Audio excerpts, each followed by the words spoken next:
দর্শক, রাতের বেলায় খুব গুরুত্বপূর্ণ একটি নিউজ সামনে এসছে। সেটি হচ্ছে ৬টি আন্তর্জাতিক মানবাধিকার সংগঠন একযোগে তারা ডক্টর মোহাম্মদ ইউনূসকে চিঠি লিখে বলেছে আওয়ামী লীগের কার্যক্রমের উপর যে নিষেধাজ্ঞা দেওয়া হয়েছে সেটা তুলতে হবে মানবাধিকার এবং গণতন্ত্রের স্বার্থে। তারা বলেছে গুম খুনের বিচার, এই ব্যাপারে কোনো আপত্তি নেই। সেই ব্যাপারে যারা যারা জড়িত আছে তাদের বিচারের আওতায় আনা হোক। এমনকি তারা বলেছে সামরিক বেসামরিক যারা যারা ছিল প্রত্যেকেরই বিচার নিশ্চিত করা হোক।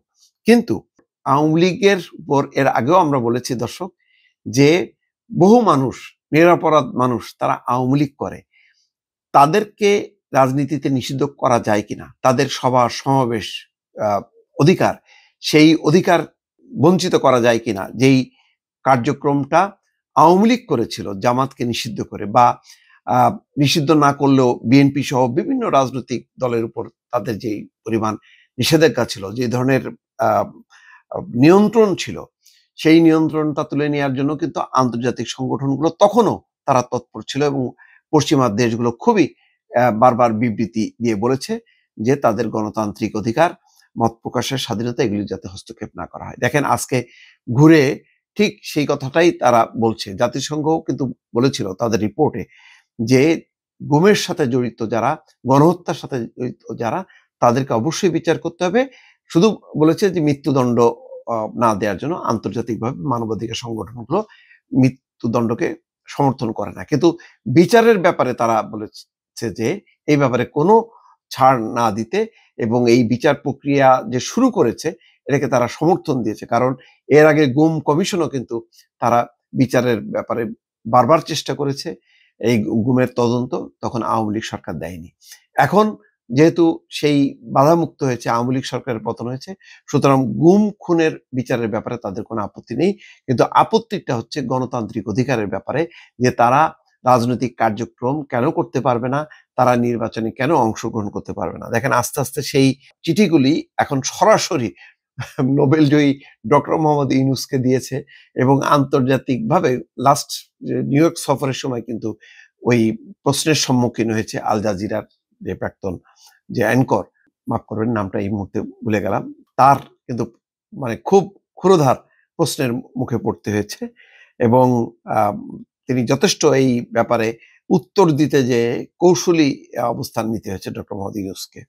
যাই হোক, চিঠি দিয়েছে HRW, বিশ্বজুড়ে সাংবাদিকদের অধিকার প্রতিষ্ঠায় কাজ করা নিউ ইয়র্ক ভিত্তিক সংস্থা কমিটি টু প্রোটেক্ট জার্নালিস্ট, বিশ্বজুড়ে নাগরিক সমাজের অধিকার রক্ষায় কাজ করা দক্ষিণ আফ্রিকা ভিত্তিক সংস্থা সিভিকাস, রোহিঙ্গাদের অধিকার নিশ্চিত করার থাইল্যান্ড ভিত্তিক প্রতিষ্ঠান ফোর্টিফাই রাইটস, যুক্তরাষ্ট্র ভিত্তিক মানবাধিকার সংগঠন Robert F Kennedy human rights, এবং টেক গ্লোবাল ইনস্টিটিউট।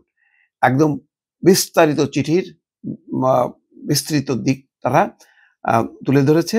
অনেকগুলো অধ্যায় আছে দর্শক, সেইটুকু না, যে মূল যে কথাটা তারা বলছেন যে সবাইকে একই পাল্লায় বিচার করতে হবে, সামরিক বাহিনীর জন্য, কর্মকর্তাদের জন্য আলাদা কোনো বিচারের কোনো ব্যবস্থা না রাখার জন্য বলেছে, এবং বলছে যে সংবাদ মাধ্যমের স্বাধীনতা নিশ্চিত করুন এবং সাংবাদিকদের নির্বিচারে গ্রেপ্তার এবং আটক থেকে রক্ষা করুন। তাদের রাজনৈতিক সংশ্লিষ্টতা যাই মনে করা হোক না কেন, তাদেরকে যাতে মুক্ত করা হয়, বিশেষ করে যেখানে অভিযোগের পক্ষে গ্রহণযোগ্য প্রমাণ নেই, অথবা যখন গ্রেপ্তার বা আটকের ঘটনা মত প্রকাশের স্বাধীনতা বা অন্যান্য অধিকার লঙ্ঘন করে।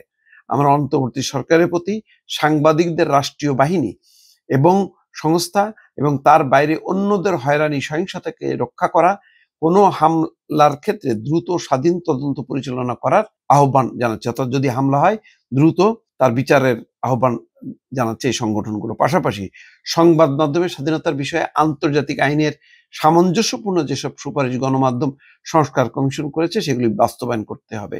এই একই সঙ্গে বলেছে নির্বিচার গ্রেপ্তার এবং আটক রোধ করুন, রাজনৈতিক উদ্দেশ্য প্রণোদিত বা মত প্রকাশের স্বাধীনতা বা অন্যান্য মৌলিক অধিকার লঙ্ঘন করে এমন সব মামলা প্রত্যাহার এবং খারিজ করার প্রক্রিয়া ত্বরান্বিত করুন।